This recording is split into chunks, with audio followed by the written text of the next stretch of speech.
Bwana. Wewe maki huu ni udongo kabisa wewe. Huu ni udongo. Hapa ndani kuna miti to mabanzi. Mabanzi. Marefu. Yanachimbwa paka chini. Alafu kuna hizi kuna zona hizi. Hizi fito, zinaitwa fito au kombosha. Kombosha. Zinafungwa alafu sasa unakandikwa na udongo. Hapa hata inyeshe mvua ina gani? Ni safi kabisa. Na nyumba hizi imara sana. Hamjachanganya na cement wani? Hapana. Bwana ni bonge moja la, yani tunasema sanaa. Hii ni sanaa. Ni sanaa. Imetumika hapa.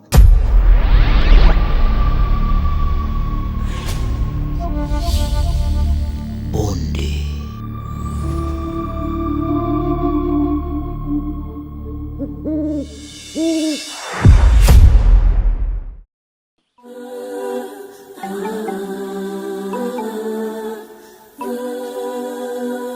Samani kwa hiki nitakachokuambia.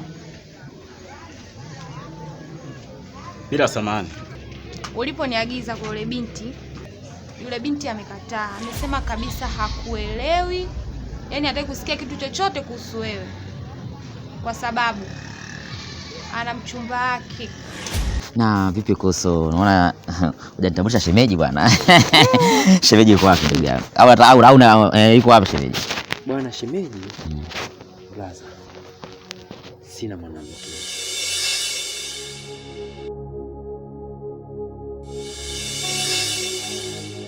Kwa nini una mwanamke ndugu yangu? Unataka kuishi kati wewe, unataka kuishi single kama sisi wanafunzi kati wewe mtu wa kawaida ndugu yangu? Au unaogopa majukumu? Hapana, sio naogopa majukumu. Kuna kitu kipo blaza. Siku tukipata muda tukikaa nitakuelezea. Ametoka mjini.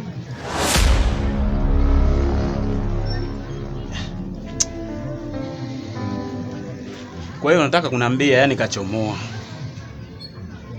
Akuhitaji. Sasa sikia ngwambie. Nakusikiliza. Ila fresh. Ila wewe si upo. Wewe mshamba nini wewe si upo? Umeona kule umekosa unataka urudi kwangu unanichukuliaje? Siku nyingine jikaze mwanaume, au ulikuwa umhudumii mpenzi wako mpaka uje urudi kwangu mimi? Mimi utaniweza? Tafuta hela afu ndo utaenda kule. Ukimfuata hata yule kule ukimtongoza atakukubali kwa sababu una hela. Unakuwa mwanaume afuata utafuta hela ujui mshamba.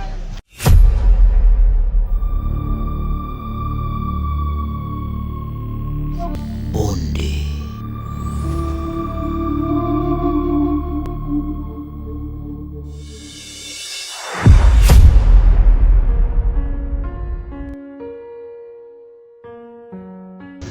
Kaka, napenda sana kushukuru kwa kuwa mteja wangu hapa kibandani kwangu, na umekuwa mteja mkubwa sana kwa kuniungisha biashara zangu kama hivi mnavyoniona. Kwa jina naitwa Angel. Sijui mwenzangu naitwa nani? Okay, mimi naitwa Hassan Mpate. Ni mkazi wa Dar es Salaam.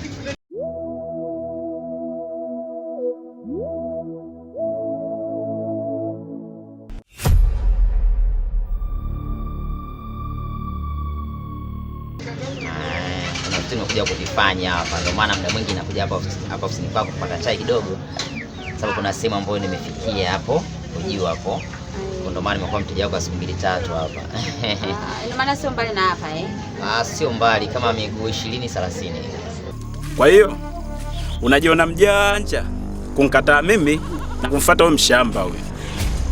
Unapenda watu wa mjini, si ndivyo Kwa hiyo nakuhusu nini ushamba huo? Lazima nihusu. Wewe mwenyewe unajiona mzuri eti. Ningekuwa mbaya ungenifuata? Nimekufuata bahati mbaya sana. Ajabu, achana na mimi. Chefu. Karibu sana. Asante sana. Mimi ni mzaliwa hapa kijijini na mtoto mmoja. Ila sasa hivi ameweza kwenda shule. Nimefurahia sana nawe. Sawa. Nimevutiwa sana.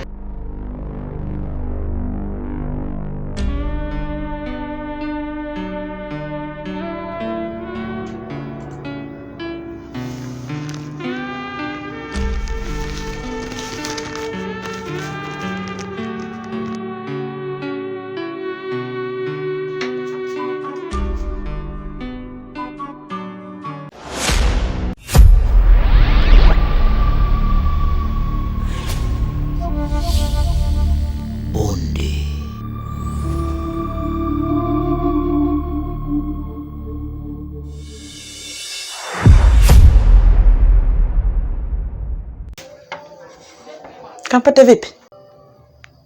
Safi, habari? Safi. Vipi, mbona umeongea ndani kwangu bila hata kupiga hodi, bila ruhusa yangu? Kwani kuna tatizo? Amna. Kwani umeoga? Ndio. Nimeshaoga.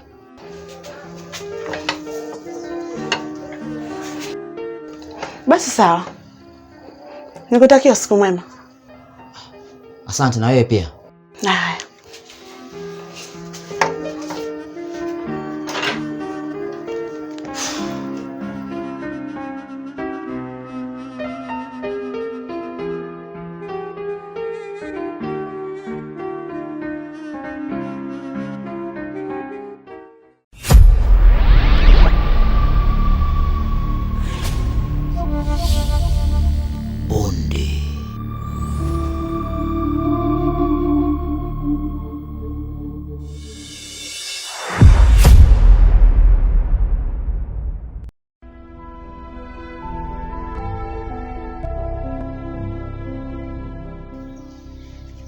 Ndio Bazambati. Nashukuru sana kujenga rafiki na wewe sana. Katika kijiji chetu sio kama amna vijana, amna wavulana, wapo blaza.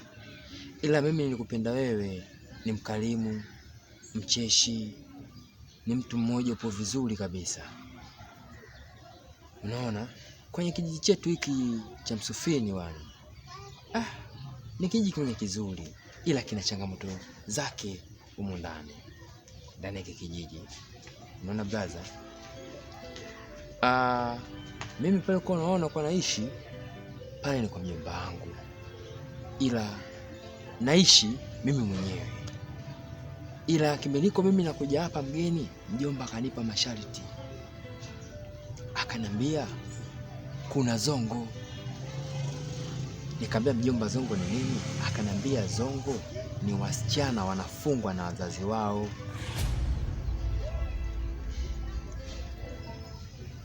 Unaelewa Bazambati? Hawataki watoto wao waharibiwe au wachezewe. Na hisi nielewa kusema kufungwa, wanafungwa, wanasema wenyewe wanafungwa wasiwe na wanaume. Ukimwingilia yule au kijenga mahusiano naye unaweza kupata shida mpaka uende kwa wazazi.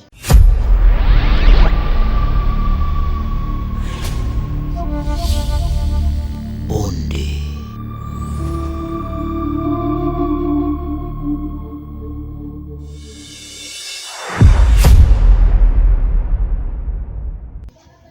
Ukimwona msichana ni yule pale unimpenda, nenda kwa wazazi wake walizie. Wakishalizia freshi unapata mke. Ila shida kabisa. Sasa kwanza ninaweza kusema kwamba Snadi vile jina Snadi. Okay. Kwanza na mimi napenda kushukuru sana bwana Snadi kwa kuweza kujenga urafiki na wewe pia. Kwa sababu hata mimi pia nimefarijika sana kwa busara zako. Nimefarijika sana kwa hekima yako, hasa ulionionyesha siku ya kwanza tulikutana pale kwa Mama Rishi. Yaani kikweli nashukuru sana kwa hilo. Unajua nikwambie kitu. Pale nyumbani uliponiambia na muongezi na mimi kidogo. Yaani nikawa nipo ndani ya nasema yani ya shimo ambalo lilikuwa lini sielewi kwamba maongezi yalikuwa nahusu nini. Ndio maana nilikuwa na shauku sana kujua cha kuongea. Lakini nimeongea kuhusu niliongea la kwanza lile. Unasema kwamba si ukaitafsiri kwamba ni tego. Neno gani uliongea? Zongo. Kwa hiyo zongo sawa. Mimi unaponiambia tego, mimi tego ndio najua kwamba tego ni vile vitu ambavyo mtu anakuwa na tego. Kwa hiyo kumbe huko mnaitwa zongo. Mnaitwa zongo. Na zipo aina mbili. Kuna zongo mtu anataka kupiga kuumwa ghafla. Okay. Alafu kuna zongo ile mtu akamtega mtoto wake. Labda nikutolee hofu ndugu yangu hapa. Ndio. Mimi nimekuja hapa kwa ajili ya masuala yangu ya masomo. haya masuala ya mahusiano, si labda nikimwona mwanamke si nifanyaje, mimi kwangu ndio genge hilo halipo. Ni kweli. Japo sisi watu wa kiume tunaweza tukatokea. Mimi nafikiri muda mwingine pia unaweza ukaudhibiti moyo wako, yani katika swala zima la upendo ukaudhibiti. Japo sisi wavulana sisi tunakuwa na changamoto kubwa sana juu ya mahusiano, lakini muda mwingine una uwezo kabisa ukajikabili kama ulivyosema wewe kwamba sasa hivi upo single. Nipo single kabisa. Umeona? Kwa hiyo mimi nikutoa hofu juu ya hilo swala.